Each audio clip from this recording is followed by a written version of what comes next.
There's an air of excitement in El Salvador over Sunday's national election. And it's all because of this man, Salvadoran President Nayib Bukele.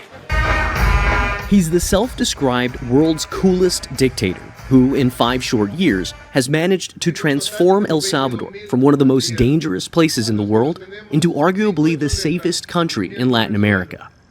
Today, Salvadorans like Gaby Cáceres can walk around freely in downtown San Salvador without having to worry about being robbed or falling victim to gang violence.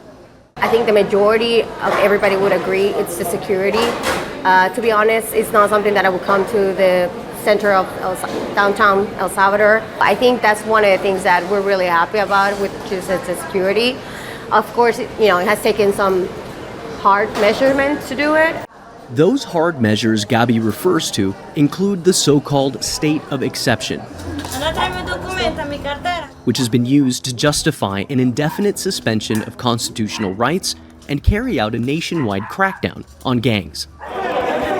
It's a model that even other Latin American leaders from countries where insecurity is a problem have sought to emulate, a model that critics say represents a threat to Salvadoran democracy.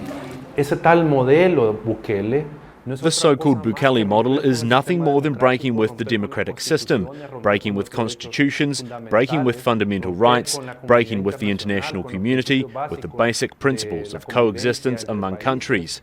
In other words, it is a dictatorship like the ones we have had here in Latin America and currently have, albeit disguised.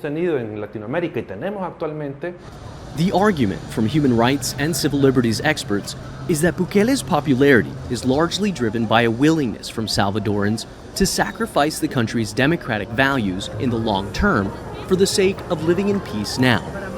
Salvadoran voters may have concerns over the future of their country's democracy and the loss of certain civil liberties, but support for President Nayib Bukele and his re-election is still overwhelming.